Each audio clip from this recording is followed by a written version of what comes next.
One of the most frequently talked about topics in my classes for intuitive nature and animal communication is how to convince animals to do something or how do we make them listen to us.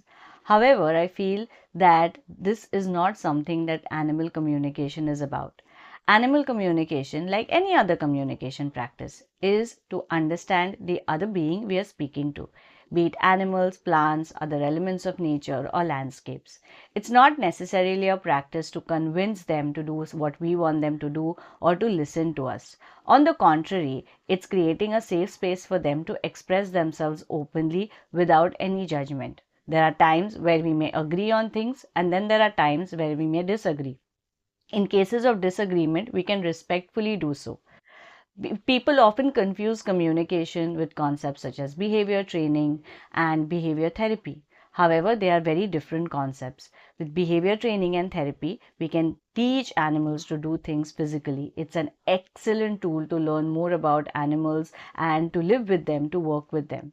With communication, we understand their emotional and their spiritual states, their energetic states.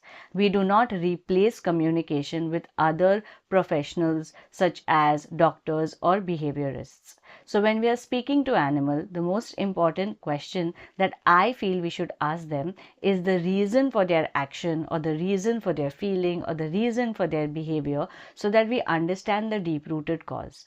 Then once we understand their reason, changing it or helping them becomes far easier for us. Then whether it is a health issue, we can talk to them about how they are feeling, their discomfort, their pain, and use that information for appropriate treatment with the help of the doctors. Or if it's a behavior issue, we can understand how they feel when they act out on the behavior, what are the triggers for their behavior, and what they feel about the situation, and use that information to also work with a behaviorist or a trainer to help the animal and to create a better relationship with the animals.